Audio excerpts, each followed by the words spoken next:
അത്യുജ്വലങ്ങളായ ആദർശങ്ങളെ കൊണ്ട് നിറഞ്ഞിരിക്കുന്ന ക്രിസ്തുവിൻ്റെ ഗിരിപ്രഭാഷണം എല്ലാ സത്യാന്വേഷകരെയും ഏറെ പ്രചോദിപ്പിക്കുവാൻ ശക്തമാണ്. അതനുസരിച്ച് ജീവിച്ചിരുന്നെങ്കിലെന്ന് ആഗ്രഹിക്കാത്ത ആരുമുണ്ടാകില്ല. എന്നാൽ അവ എത്രത്തോളം പ്രായോഗികം എന്ന് പരിശ്രമിച്ചിട്ടുള്ള എല്ലാവർക്കും അറിയാം. എന്തായിരിക്കും അതിൻ്റെ കാരണം?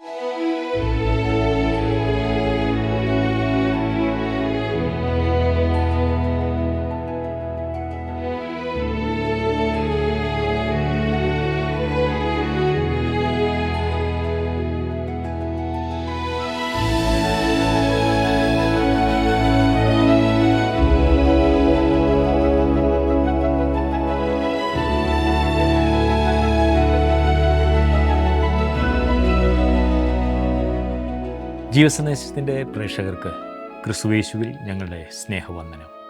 മത്തായി എഴുതിയ സുവിശേഷത്തിലെ ക്രിസ്തുവിൻ്റെ ഗിരിപ്രഭാഷണത്തെക്കുറിച്ചാണല്ലോ നാം ചിന്തിച്ചുകൊണ്ടിരിക്കുന്നത്. വെറും ബാഹ്യമായ അനുഷ്ഠാനങ്ങൾക്കപ്പുറം മനുഷ്യഹൃദയത്തിൻ്റെ യഥാർത്ഥ അവസ്ഥയെ ഈ വചനങ്ങൾ തുറന്നു കാട്ടുന്നു. ന്യായപ്രമാണത്തിൽ നിന്നും ഗിരിപ്രഭാഷണത്തിലേക്കും അവിടെ നിന്ന് കൃപയുടെയും പരിശുദ്ധാത്മാവിൻ്റെയും യുഗത്തിലേക്കുമുള്ള ദൈവത്തിൻ്റെ പദ്ധതി മനസ്സിലാക്കുമ്പോഴാണ് ആത്മീയ ജീവിതത്തിൻ്റെ യഥാർത്ഥ രഹസ്യം നമുക്ക് ഗ്രഹിക്കുവാനാകുന്നത്. മനുഷ്യൻ്റെ അടിസ്ഥാന പ്രശ്നം അവൻ്റെ ഹൃദയമാണെന്നും അതിനുള്ള ഏക പരിഹാരം വീണ്ടും ജനനത്തിലൂടെ ക്രിസ്തുവിൽ ലഭിക്കുന്ന പുതിയ ജീവിതമാണെന്നും മുൻ ക്ലാസ്സുകളിലൂടെ നാം മനസ്സിലാക്കി. ആ ചിന്തകളുടെ തുടർച്ചയാണ് ഇന്ന് നമ്മൾ കാണുവാൻ പോകുന്നത്.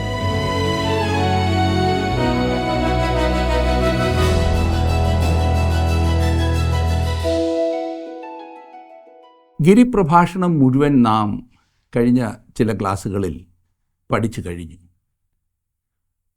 അതിലൂടെ ഒരു പ്രാവശ്യം കൂടി പോയി അതിൻ്റെ മൊത്തത്തിലുള്ള വീക്ഷണം ഒന്ന് വിവരിക്കുവാൻ ഞാൻ ആഗ്രഹിക്കുന്നു. അത് അത്യാവശ്യമാണ്. അതിൻ്റെ പ്രധാന കാരണം എൻ്റെ ചില പ്രസ്താവനകളും എൻ്റെ ചില ചിന്തകളും ഗിരിപ്രഭാഷണത്തെക്കുറിച്ച് നിങ്ങൾ ഇതുവരെ ധരിച്ചു വച്ചിരുന്നതിൽ നിന്നും വ്യത്യസ്തമായിരുന്നതിനാൽ നിങ്ങളിൽ ചിലർക്കെങ്കിലും ഈ വിഷയത്തിൽ സംശയം നിലനിൽക്കുന്നുണ്ടാകും എന്ന് എനിക്ക് തോന്നുന്നു. ഒരു വലിയ പങ്കാളുകളും ചിന്തിക്കുന്നത് ഗിരിപ്രഭാഷണം എന്നത് സഭയ്ക്ക് നൽകപ്പെട്ട കൽപ്പനകൾ ആകുന്നെന്നും ഇന്ന് ക്രിസ്തു വിശ്വാസികൾ അവ അനുസരിച്ച് വേണം ജീവിക്കേണ്ടത് എന്നുമത്രേ. ഇവിടെയാണ് ഇത് പ്രശ്നമാകുന്നത്. ദൈവവചനം മൊത്തത്തിൽ നാം ഒന്ന് പരിശോധിച്ചാൽ മനുഷ്യവർഗത്തെ ഭരിച്ച് നടത്തുവാൻ ദൈവം നൽകിയ 3 വലിയ വ്യവസ്ഥിതികൾ ഉണ്ടെന്ന് കാണാവുന്നതത്രേ. ഒന്നാമത്തേത് മോശയിക വ്യവസ്ഥിതി, ന്യായപ്രമാണം. ഉൽപ്പത്തി പുസ്തകം 7-ാം അധ്യായത്തിൽ ഒരു മനുഷ്യനെയും അവൻ്റെ കുടുംബത്തെയും ഒഴിച്ച് ഭൂമുഖത്ത് ജീവിച്ചിരുന്ന സകലരെയും അവരുടെ ദുഷ്ടത മൂലം ദൈവം നശിപ്പിക്കുന്നതിൻ്റെ രേഖ നമുക്ക് ലഭിക്കുന്നു. ഉൽപ്പത്തി 6-ന്റെ 5-ാം വാക്യത്തിൽ നാം വായിക്കുന്നത്, ഭൂമിയിൽ മനുഷ്യൻ്റെ ദുഷ്ടത വലിയതെന്നും അവൻ്റെ ഹൃദയവിചാരങ്ങളുടെ നിരൂപണമൊക്കെയും എല്ലായ്പ്പോഴും ദോഷമുള്ളതത്രേ എന്നും യഹോവ കണ്ടു. മനുഷ്യകുലം ദൈവത്തിൽ നിന്നും അകന്നുപോയതിനാൽ ദൈവം അവരെ ന്യായം വിധിക്കേണ്ടി വന്നു. ഭൂമിയിലെ മൊത്തം ജനങ്ങളിൽ നിന്നും ദൈവത്തിന് രക്ഷിക്കുവാൻ കഴിഞ്ഞത് ഒരു മനുഷ്യനെയും, അതായത് നോഹയെയും അവൻ്റെ കുടുംബത്തെയും മാത്രമായിരുന്നു. അവരുടെ സന്താന പരമ്പരകളിൽ നിന്നും തൻ്റെ സാക്ഷികളാകുവാൻ പോകുന്ന ഒരു ജാതിയുടെ പിതാവാകുവാൻ ദൈവം ഒരുവനെ വീണ്ടും വേർതിരിച്ചു. ഒരു പ്രസ്ഥാനം തന്നെ ആരംഭിച്ചു അബ്രഹാമിലൂടെ. ദൈവം ആ ജാതിക്കൊരു ദേശം നൽകുവാൻ പോകുകയായിരുന്നു.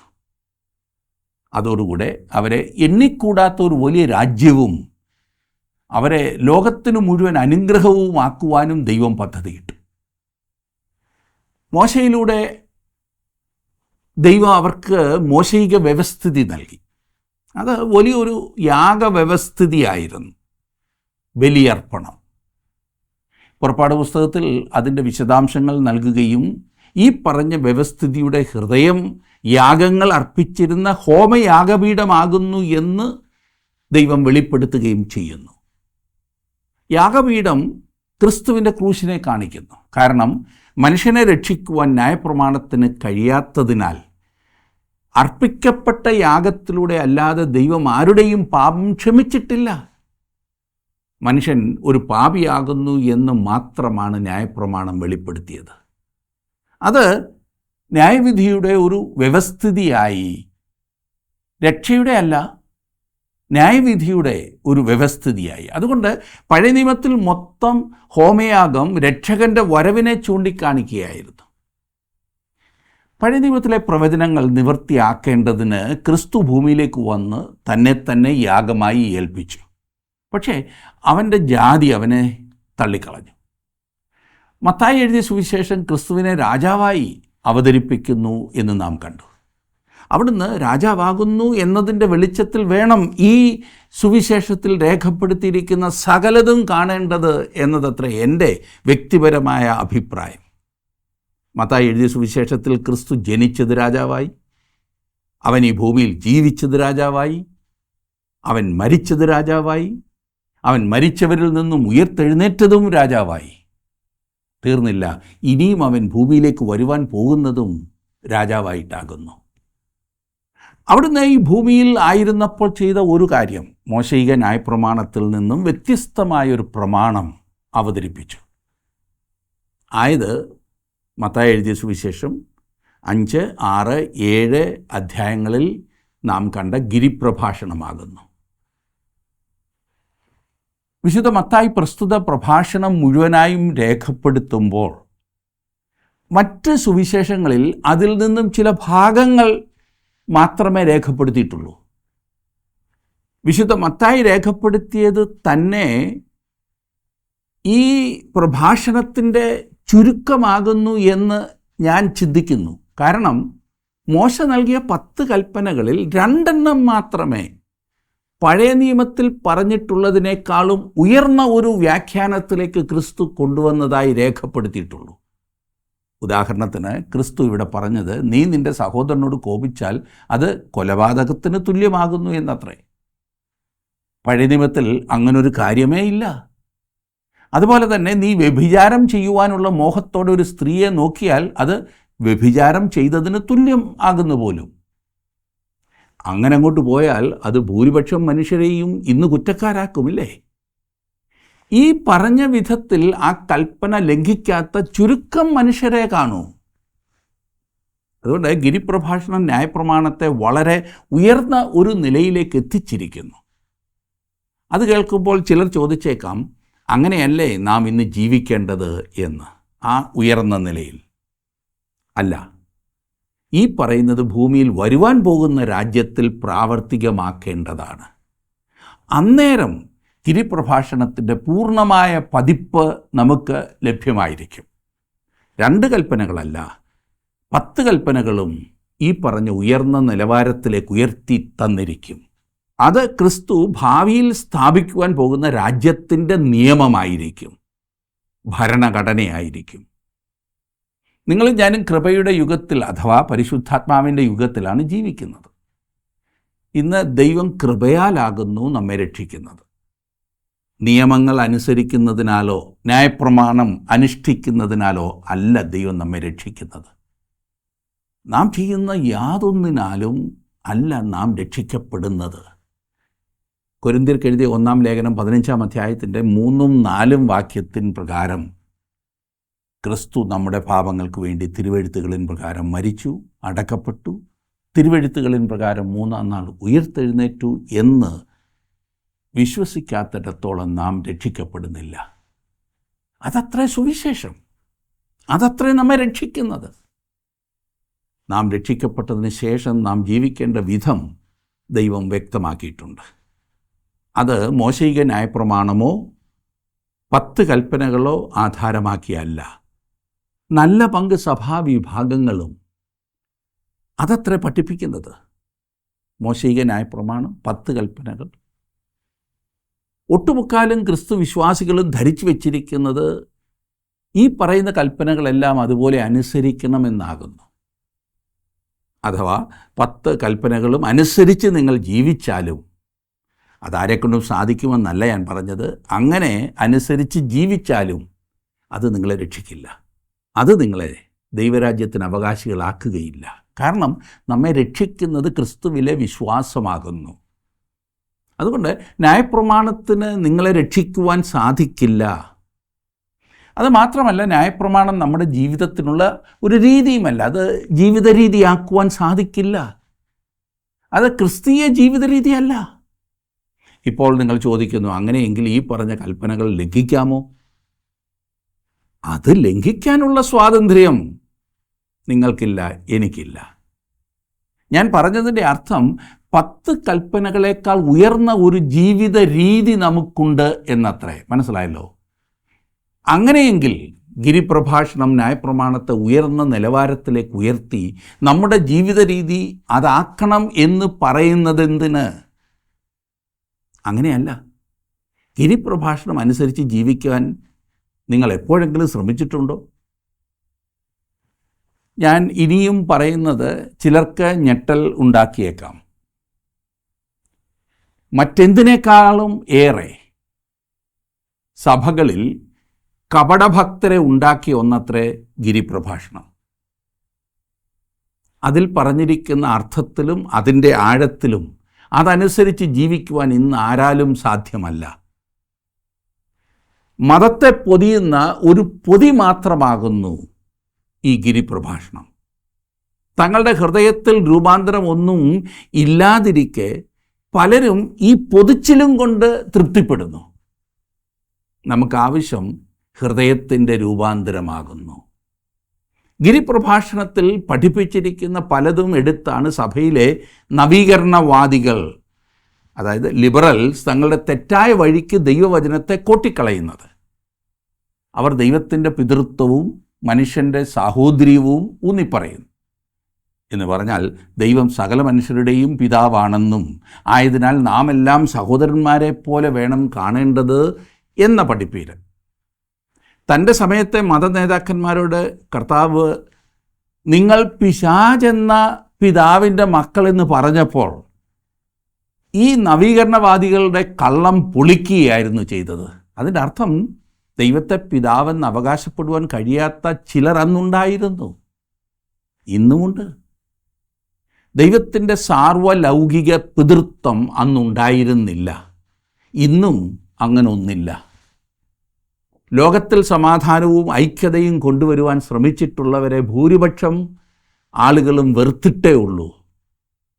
അവരുടെ നല്ല നല്ല ഉദ്യമങ്ങൾ വിമർശിക്കപ്പെട്ടു എന്ന് മാത്രമല്ല, അവരിൽ മിക്കപേരും കൊല്ലപ്പെടുകയാണ് ഉണ്ടായത്. ഉദാഹരണങ്ങൾ പറയണ്ടല്ലോ. എന്തായിരുന്നു അവരുടെ ആ ഉദ്യമങ്ങൾക്ക് പറ്റിയ പരാജയം? അതിനല്ല പരാജയം, മനുഷ്യഹൃദയമാകുന്നു പ്രശ്നം. മനുഷ്യനാണ് പ്രശ്നം.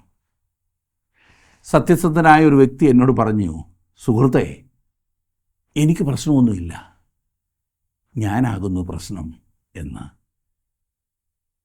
അതത്രേ ലോകത്തിൽ കാണുന്ന പ്രയാസം. 10 കൽപ്പനകൾക്ക് കുഴപ്പമൊന്നുമില്ല. അവ ദൈവത്തിൽ നിന്നും ലഭിച്ചതാണ്. അവ ദൈവത്തിൻ്റെ മനസ്സ് വെളിപ്പെടുത്തുന്നു. അവിടുത്തെ ഇഷ്ടാനിഷ്ടങ്ങൾ വെളിപ്പെടുത്തുന്നതാണ് 10 കൽപ്പനകൾ. ഗിരിപ്രഭാഷണവും ദൈവത്തിൻ്റെ മനസ്സും ഹിതവും വെളിപ്പെടുത്തുന്നതാണ്, സംശയമില്ല. ഇവ രണ്ടിലും യാതൊരു തെറ്റുമില്ല. പക്ഷേ മനുഷ്യവർഗത്തിൽ കാര്യമായ തകരാറുണ്ട്. മത്തായി എഴുതിയ സുവിശേഷത്തിൽ ക്രിസ്തു തന്നെ പറഞ്ഞിരിക്കുന്നത് ശ്രദ്ധിച്ചാൽ എവിടെയാകുന്നു യഥാർത്ഥ പ്രശ്നമെന്ന് അവിടുന്ന് നിങ്ങളോട് പറയും. മത്തായി എഴുതിയ സുവിശേഷം 15-ാം അധ്യായത്തിൻ്റെ 18 മുതൽ 20 വരെയുള്ള വാക്യങ്ങളിൽ കർത്താവ് പറഞ്ഞു, വായിൽ നിന്ന് പുറപ്പെടുന്നതോ ഹൃദയത്തിൽ നിന്ന് വരുന്നു, അത് മനുഷ്യനെ അശുദ്ധമാക്കുന്നു. എങ്ങനെയെന്നാൽ ദുശ്ചിന്ത, കൊലപാതകം, വ്യഭിചാരം, പരസംഗം, മോഷണം, കള്ളസാക്ഷ്യം, ദൂഷണം എന്നിവ ഹൃദയത്തിൽ നിന്ന് പുറപ്പെട്ടു വരുന്നു. മനുഷ്യനെ അശുദ്ധമാക്കുന്നത് ഇതത്രേ. കഴുകാത്ത കൈകൊണ്ട് ഭക്ഷിക്കുന്നതോ മനുഷ്യനെ അശുദ്ധമാക്കുന്നില്ല. കൈകളും കാലുകളും ശരീരം മുഴുവനും കഴുകുവാൻ ആവശ്യപ്പെടുന്ന ഒരു മതം ഒരുപക്ഷെ നിങ്ങൾക്കുണ്ടാകാം. ഈ പറയുന്ന സകല അനുഷ്ഠാനങ്ങളിലൂടെ നിങ്ങൾക്ക് പോവുകയും ചെയ്യാം. പക്ഷേ പ്രശ്നം അവിടെങ്ങുമല്ല. പ്രശ്നം ഹൃദയത്തിനാണ്.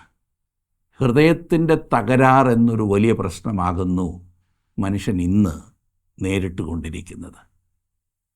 അതിന് ആൻജിയോപ്ലാസ്റ്റി ചെയ്തതുകൊണ്ടോ സ്റ്റെൻറ്റ് ഇട്ടതുകൊണ്ടോ ഓപ്പൺ ഹാർട്ട് സർജറി ചെയ്തതുകൊണ്ടോ ഒന്നും പ്രശ്നം അവസാനിക്കുന്നില്ല.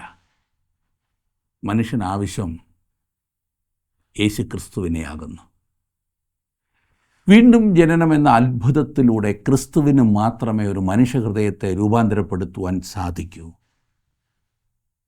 സമൂഹത്തിൽ മാന്യനായി ജീവിച്ച, മതഭക്തനായിരുന്ന, സമൂഹത്തിൽ പ്രമാണിയായിരുന്ന നിക്കോദിമോസിനോട് യേശു പറഞ്ഞത് അവൻ പുതുതായി ജനിക്കണം എന്നത്രേ. മാനുഷികമായി നോക്കിയാൽ, മതപരമായി നോക്കിയാൽ ദൈവരാജ്യത്തിൽ പ്രവേശിക്കുവാൻ എല്ലാ യോഗ്യതയും തികഞ്ഞ ഒരു വ്യക്തിയായിരുന്നു നിക്കോദിമോസ്. മതപരമായ എല്ലാ അനുഷ്ഠാനങ്ങളും കൃത്യതയോടെ നിർവഹിച്ചിരുന്ന അവൻ മതത്തിൻ്റെ നേതാവും കൂടിയായിരുന്നു. എന്നാൽ അവൻ്റെ ഹൃദയത്തിൽ ഒരു ശൂന്യത, താൻ വെറും കപടഭക്തനെന്ന് തോന്നുന്ന ഒരു പ്രതീതി. അവനിപ്പോൾ യേശുവിൻ്റെ അടുത്തേക്ക് വരുന്നു. യോഹന്നാൻ എഴുതിയ സുവിശേഷം 3-ാം അധ്യായത്തിൽ നാം അത് കാണുന്നു. അവൻ യേശുവിൻ്റെ അടുത്തേക്ക് വന്നു. യാഥാർത്ഥ്യത്തിന് വേണ്ടി അവൻ്റെ ഹൃദയം തേങ്ങുകയായിരുന്നു. യേശു അവനോട് ആവശ്യപ്പെട്ടത് മനുഷ്യനാൽ അസാധ്യമായ ഒന്നാകുന്നു എന്ന് നിക്കോദിമോസിന് മനസ്സിലായി. വീണ്ടും ജനിക്കുക. അവൻ തന്നെ അത് യേശുവിനോട് ചോദിച്ചു, എൻ്റെ അമ്മയുടെ ഗർഭത്തിൽ വീണ്ടും പോയി ജനിക്കുന്നതാണോ നീ ഉദ്ദേശിക്കുന്നത് എന്ന്.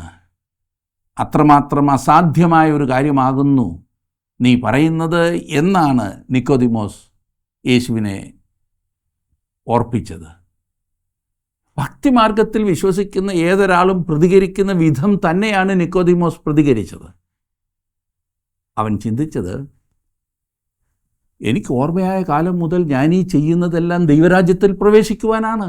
എന്നാൽ നീ ഇപ്പോൾ പറയുന്നത് ദൈവരാജ്യത്തിൽ പ്രവേശിക്കുവാനുള്ള ഒരേ ഒരു മാർഗം എനിക്കൊരു വിധത്തിലും ചെയ്യുവാൻ കഴിയാത്ത എന്തിനാലോ ആകുന്നു എന്ന്. ഇതത്രേ ദൈവകൃപയുടെ സുവിശേഷത്തിൻ്റെ സത്ത. അവൻ അതുവരെ ഗ്രഹിച്ചിരുന്നത് നീ രക്ഷ സമ്പാദിക്കുക, ഭക്തിയാൽ അത് നേടുക, അനുഷ്ഠാനങ്ങളാൽ, ആചാരങ്ങളാൽ, ധാർമ്മികതയാൽ, മനുഷ്യൻ്റെ നന്മ പ്രവർത്തികൾ ഇതൊക്കെ ചെയ്ത് രക്ഷ പ്രാപിക്കുക. അതുകൊണ്ടാണ് യേശു പറയുന്നത്, ആമേൻ ആമേൻ ഞാൻ നിന്നോട് പറയുന്നു, പുതുതായി ജനിച്ചില്ല എങ്കിൽ ദൈവരാജ്യം കാണുവാൻ ആർക്കും കഴിയില്ല. നിൻ്റെ സ്വന്തം പരിശ്രമങ്ങളാൽ നിനക്ക് നേടാമെന്നുള്ള സാത്താൻ്റെ നിന്ദ്യമായ കള്ളത്തരത്താൽ നീ വഞ്ചിക്കപ്പെട്ടിരിക്കുന്നു നിക്കോദിമോസേ. എന്നാൽ ക്രിസ്തു പറയുന്നു താൻ പറയുന്നത് സത്യമാകുന്നു എന്ന്. നിക്കോദിമോസ് ഇങ്ങനെ ഒരു കാര്യം കേൾക്കുന്നത് ആദ്യമായിട്ടാണ്. ദൈവം നിൻ്റെ ആത്മാവിൽ സൃഷ്ടിപ്പിൻ്റെ ഒരു പ്രവർത്തനം, അതും ഉയരത്തിൽ നിന്നുള്ള, നിനക്ക് യാതൊരുവിധ പങ്കുമില്ലാത്ത പ്രവർത്തനം ചെയ്യേണ്ടതുണ്ട്. അതിനെയാണ് യേശു പുതുജനനം എന്ന് വിശേഷിപ്പിച്ചിരിക്കുന്നത്. ഇന്ന് ഈ പുതുതായി ജനിക്കുക, വീണ്ടും ജനിക്കുക, രക്ഷിക്കപ്പെടുക എന്നിത്യാദി പദപ്രയോഗങ്ങൾ വളരെ തെറ്റായി ഉപയോഗിക്കുന്നു എങ്കിൽ തന്നെ ഇത് അത്ഭുതകരമായൊരു പദമാകുന്നു. പ്രിയ സുഹൃത്തെ, ഏറെ വിനയത്തോടെ ഞാൻ പറയട്ടെ, നിങ്ങളും ഞാനും വീണ്ടും ജനിക്കേണ്ടിയിരിക്കുന്നു. കാരണം നമുക്കൊരു പഴയ പ്രകൃതമുണ്ട്. ഹൃദയത്തിൽ നിന്നും വരുന്നത് എന്തൊക്കെയെന്ന് ക്രിസ്തു പറഞ്ഞപ്പോൾ അവൻ ഏതെങ്കിലും ഒരു വ്യക്തിയെ സൂചിപ്പിച്ചുകൊണ്ടല്ല അങ്ങനെ പറഞ്ഞത്. പിന്നെയോ നിങ്ങളുടെ ഹൃദയവും എൻ്റെ ഹൃദയവും സൂചിപ്പിക്കുകയായിരുന്നു. മനുഷ്യൻ്റെ പ്രശ്നം അവൻ്റെ ഹൃദയം തന്നെയാണ്. ഗലാത്യ ലേഖനം 5-ാം അധ്യായം 19 മുതൽ 21 വരെയുള്ള വാക്യങ്ങളിൽ വിശുദ്ധ പൗലോസ് ഈ വിഷയം വിവരിക്കുന്നുണ്ട്. മനുഷ്യൻ്റെ ഹൃദയത്തിൻ്റെ ഏകദേശം ഒരു രൂപം. അവിടെ നാം വായിക്കുന്നത് ജഡത്തിൻ്റെ പ്രവൃത്തികളോ, ദുർനടപ്പ്, അശുദ്ധി, ദുഷ്കാമം, വിഗ്രഹാരാധന, ആഭിചാരം, പക, പിണക്കം, ജാരശങ്ക, ക്രോധം, ശാഠ്യം, ദ്വന്ദ്വപക്ഷം, ഭിന്നത, അസൂയ, മദ്യപാനം, വെറിക്കൂത്ത് മുതലായവ എന്ന് വെളിവാകുന്നു. ഈ വക പ്രവർത്തിക്കുന്നവർ ദൈവരാജ്യം അവകാശമാക്കുകയില്ല എന്ന് ഞാൻ മുമ്പേ പറഞ്ഞതുപോലെ ഇപ്പോഴും നിങ്ങളോട് മുൻകൂട്ടി പറയുന്നു. ഓരോ സ്ഥലത്തുമുള്ള ശരി അന്നേരമുള്ള ശരിയാണ് ശരി എന്ന് ചിന്തിക്കുന്ന മനുഷ്യരുടെ ഇടയിലാണ് നാം ഇന്ന് ജീവിക്കുന്നത്. ഓരോ സ്ഥലത്തുള്ള ശരി, അതാണ് ശരി. അതുകൊണ്ട് നികൃഷ്ടമായ അസാൻമാർഗികത പോലും ന്യായീകരിക്കുന്ന മനോഭാവം, ദൈവവചനത്തിൽ പറഞ്ഞിരിക്കുന്ന ശരി വലിച്ചെറിഞ്ഞ് തങ്ങൾക്ക് തോന്നുന്നത് പോലെ ജീവിക്കുന്ന ഒരു വലിയ സമൂഹം നമുക്ക് ചുറ്റും. ഒരു സെലിബ്രിറ്റിയെ ഇൻ്റർവ്യൂ ചെയ്യുന്നത് കാണാനിടയായി. അയാളോട് ചോദിച്ചു, ഇന്ന് ശരിയെന്ന് പറഞ്ഞാൽ നിങ്ങൾ എന്താകുന്നു മനസ്സിലാക്കുന്നത്? അതിന് ആ സെലിബ്രിറ്റി പറഞ്ഞ മറുപടി, നിനക്ക് സന്തോഷമുണ്ടാക്കുന്നതെല്ലാം ശരിയാകുന്നു എന്ന്. അത് കൊള്ളാമല്ലേ? അയാളുടെ പ്രമാണമനുസരിച്ച് ഇനിയും സ്വന്തം മാതാപിതാക്കളെ കൊല്ലുന്നതാണ് അയാൾക്ക് സന്തോഷമെങ്കിൽ അത് ശരിയാണ്. എൻ്റെ സന്തോഷമല്ലേ? പ്രായപൂർത്തിയാകാത്ത കുഞ്ഞുങ്ങളെ ബലാത്സംഗം ചെയ്യുന്നതാണ് അയാളുടെ സന്തോഷമെങ്കിൽ അതാണ് അയാൾക്ക് ശരി. ഇന്ന് അനേകർ പിൻപറ്റുന്ന ഒരു പ്രമാണം ഇത് തന്നെയാണ്. മനുഷ്യർ പഴയ പ്രകൃതത്തെ നിയന്ത്രിക്കുവാൻ ദൈവം 10 കൽപ്പനകൾ നൽകി. എന്നാൽ കൽപ്പനകൾ പഴയ പ്രകൃതത്തെ നിയന്ത്രിച്ചില്ല, പഴയ സ്വഭാവത്തെ നിയന്ത്രിച്ചില്ല. കാരണം ദൈവം അത് നൽകിയ ജാതി അതിൽ നിന്നും മാറിപ്പോയി. അവർ ദൈവത്തിൽ നിന്നും വളരെ ദൂരത്തിൽ പോയി. അതുമാത്രമല്ല, അതിനനുസരിച്ച് ഉയരുവാൻ മനുഷ്യന് കഴിഞ്ഞുമില്ല. വിശുദ്ധ പൗലോസ് ഇത് തൻ്റെ ലേഖനങ്ങളിൽ ആവർത്തിച്ച് പറയുന്നുണ്ട്. ഇനിയും പിന്നെ മനുഷ്യൻ ജീവിക്കേണ്ടത് എങ്ങനെയാണ്? തൻ്റെ സ്വന്തം പരിശ്രമങ്ങളാലല്ല മനുഷ്യർ ജീവിക്കേണ്ടത്. അതിനവർക്ക് കഴിയുകയുമില്ല. അതുകൊണ്ട് പൗലോസ് പറയുന്നു ഗലാത്യർ 5:22-23 വാക്യങ്ങളിൽ, ആത്മാവിൻ്റെ ഫലമോ സ്നേഹം, സന്തോഷം, സമാധാനം, ദീർഘക്ഷമ, ദയ, പരോപകാരം, വിശ്വസ്തത, സൗമ്യത, ഇന്ദ്രിയജയം, ഈ വകയ്ക്ക് വിരോധമായി ഒരു ന്യായപ്രമാണവുമില്ല. ഈ പറഞ്ഞതൊക്കെ ഉൽപ്പാദിപ്പിക്കുവാൻ കഴിയുന്ന യാതൊരു പ്രമാണവുമില്ല. സ്നേഹിക്കുക എന്നത് സ്വാഭാവികമായി നമ്മിൽ ആരിലുമില്ല. ജഡിക ആവശ്യങ്ങൾക്ക് വേണ്ടി സ്നേഹിക്കുന്നതല്ല ഞാൻ ഉദ്ദേശിച്ചത്. അത് മൃഗങ്ങളും അങ്ങനെയാണല്ലോ. ഞാൻ ഉദ്ദേശിച്ചത് മറ്റുള്ളവരെക്കുറിച്ചുള്ള ആത്മാർത്ഥമായ കരുതലും ദൈവത്തോടുള്ള യഥാർത്ഥ സ്നേഹവും, അതാണ് ഞാൻ ഉദ്ദേശിച്ചത്. അപ്രകാരത്തിലുള്ള സ്നേഹം സ്വാഭാവികമായി വരില്ല. മനുഷ്യൻ്റെ പഴയ പ്രകൃതത്തിൽ നിന്നും അവൻ വിടുതൽ പ്രാപിക്കാതെ അവനും അവൻ്റെ കുടുംബവും അവൻ്റെ സമൂഹവും നന്നാകുവാൻ പോകുന്നില്ല. ഈ പറയുന്ന ഫലങ്ങളായ സ്നേഹവും സൗമ്യതയും ഹൃദയശുദ്ധിയും എല്ലാം എങ്ങനെ ജീവിതത്തിലുണ്ടാകും? നിങ്ങളുടെ സ്വന്തം പരിശ്രമത്താൽ അത് സാധ്യമല്ല. മത്തായി എഴുതിയ സുവിശേഷം 5-ാം അധ്യായത്തിൻ്റെ 5-ാം വാക്യത്തിൽ പറയുന്നത്, സൗമ്യതയുള്ളവർ ഭാഗ്യവാന്മാർ, അവർ ഭൂമിയെ അവകാശമാക്കുമെന്നത്രേ. ഓരോ രാഷ്ട്രീയ പാർട്ടിക്കാരോടും ചോദിച്ചേ അവർക്ക് സൗമ്യതയുണ്ടോ എന്ന്. ഇന്ന് സൗമ്യതയുള്ളവരല്ല ഭൂമിയെ അവകാശമാക്കുന്നത്. ഇന്ന് കയ്യൂക്കുള്ളവൻ കാര്യക്കാരൻ എന്ന പ്രമാണമാകുന്നു പ്രാബല്യത്തിലുള്ളത്. എന്നാൽ യഥാർത്ഥ രാജാവ് ഭൂമിയെ അവകാശമാക്കും. ഈ ഭൂമിയിൽ ഇന്നോളം ജീവിച്ചിട്ടുള്ളതിലേക്കും സൗമ്യതയുള്ളവൻ അവനായിരുന്നു. അവിടുന്ന് വലിയ അധികാരത്തോടും ശക്തിയോടും മഹത്വത്തോടും കൂടെ വരുവാനിരിക്കുന്നു. ഈ ഭൂമിയിൽ അനീതിയെ അവൻ അടിച്ചമർത്തി ഈ ഭൂമിയിൽ തൻ്റെ രാജ്യം അവൻ സ്ഥാപിക്കും. അവൻ അങ്ങനെ ചെയ്യുമ്പോൾ അവൻ്റെ രാജ്യത്തിൻ്റെ ഭരണഘടന ഗിരിപ്രഭാഷണത്തിൽ പറഞ്ഞതുപോലെ ആയിരിക്കും. എന്നാൽ ഇന്ന് നാം ജീവിക്കേണ്ടത് എങ്ങനെയാണ്? പരിശുദ്ധാത്മാവിൻ്റെ ശക്തിയിൽ. അവനാണ് ഈ അനുഗ്രഹീത ഫലം നമ്മുടെ ജീവിതത്തിൽ വിളയിച്ചു തരുന്നത്. നിങ്ങളുടെ ജീവിതത്തിലെ സമാധാനം എങ്ങനെയുണ്ട്? ദൈവവുമായി നിങ്ങൾ സമാധാനത്തിലാണോ? ദൈവത്തിൻ്റെ ആത്മാവിന് മാത്രമേ അത് നിങ്ങൾക്ക് തരുവാൻ സാധിക്കൂ. ജീവിതത്തിൽ സന്തോഷമുണ്ടോ? കർത്താവിലെ യഥാർത്ഥ സന്തോഷം എന്താകുന്നു എന്ന് നിങ്ങൾക്കറിയാമോ? താൽക്കാലിക സന്തോഷങ്ങളിലാണോ നിങ്ങൾ മുൻപോട്ട് പോയിക്കൊണ്ടിരിക്കുന്നത്? സൗമ്യത എങ്ങനെയുണ്ട്? നിങ്ങൾക്കും എനിക്കും സ്വതവേ സൗമ്യത സാധ്യമല്ല. കാരണം നമ്മുടെ ഹൃദയം നിഗളം കൊണ്ട് നിറഞ്ഞിരിക്കുകയാണ്. ഞാൻ എന്ത് ചെയ്താലും എൻ്റെ പുറത്ത് തട്ടി എന്നെ അഭിനന്ദിക്കുന്നവരെയാണ് എനിക്കിഷ്ടം. നിങ്ങളും അങ്ങനെ തന്നെ ആയിരിക്കും എന്ന് ഞാൻ ചിന്തിക്കുന്നു. നാം സ്വയത്തെക്കുറിച്ച് മാത്രം ചിന്തിക്കുന്ന അഹംഭാവികളാകുന്നു. അതത്രേ നമ്മുടെ പഴയ പ്രകൃതം. എന്നാൽ ആത്മാവിൻ്റെ ഫലം സൗമ്യതയാകുന്നു. ദൈവമേ, എനിക്ക് താഴ്മ തരണേ എന്നാണ് എൻ്റെ നിരന്തരമായുള്ള പ്രാർത്ഥന. എന്നെക്കൊണ്ട് തന്നെ അത് സാധ്യമല്ല. തൻ്റെ പരിശുദ്ധാത്മാവിലൂടെ നമ്മെ അങ്ങനെ ഉള്ളവരാക്കുവാൻ ദൈവം ആഗ്രഹിക്കുന്നു സുഹൃത്തെ. ഇത് പുതിയൊരു വിധത്തിൽ ജീവിക്കുന്നതാണ്. ഇത് മോശയിക വ്യവസ്ഥിതിയല്ല, ഇത് ഗിരിപ്രഭാഷണവുമല്ല. ഇതതിനേക്കാൾ പുതിയതാകുന്നു. സ്വർഗത്തിലെ സകല ആത്മീയ അനുഗ്രഹങ്ങളാലും ദൈവം നമ്മെ അനുഗ്രഹിച്ചിരിക്കുന്നു. ആത്മീയ അനുഗ്രഹങ്ങളാണ് അവൻ നൽകിയിരിക്കുന്നത്. ഇന്ന് നാം ഈ ലോകത്തിൽ സൗമ്യതയോടും താഴ്മയോടും എല്ലാം നടക്കണം എന്നാണ് ദൈവം ആഗ്രഹിക്കുന്നത്. അത് പരിശുദ്ധാത്മ ശക്തിയാൽ മാത്രമേ സാധിക്കൂ. ഇന്ന് നാം പരിശുദ്ധാത്മാവിനാൽ നിറയപ്പെട്ട് ദൈവത്തിനായി ജീവിക്കുവാൻ ശക്തി പ്രാപിക്കണം. ആയത് നമ്മിൽ ഫലമുണ്ടാക്കും. അത് ദൈവത്തെ സേവിക്കുവാൻ നമ്മെ ശക്തീകരിക്കും. അതത്രേ നാം വിളിക്കപ്പെട്ടിരിക്കുന്ന ഉന്നതമായ വിളി. നിങ്ങൾ ഗിരിപ്രഭാഷണം അതിൻ്റെ നൽകപ്പെട്ട കാഴ്ചപ്പാടിൽ ഇപ്പോൾ കാണുന്നു എന്ന് ഞാൻ വിശ്വസിക്കുന്നു.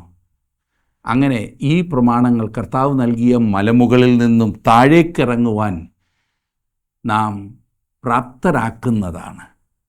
ഈ പറഞ്ഞ പ്രമാണങ്ങൾ നമ്മെക്കൊണ്ട് പ്രവൃത്തിപഥത്തിൽ കൊണ്ടുവരുവാൻ അവന് ശക്തിയുണ്ട്. അതവൻ തെളിയിക്കുവാൻ പോവുകയാണ്. തുടർന്നുള്ള ക്ലാസ്സിൽ ആ ശക്തിയാണ് നാം ചിന്തിക്കുവാൻ പോകുന്നത്. ദൈവം നിങ്ങളെ സമൃദ്ധിയായി അനുഗ്രഹിക്കട്ടെ.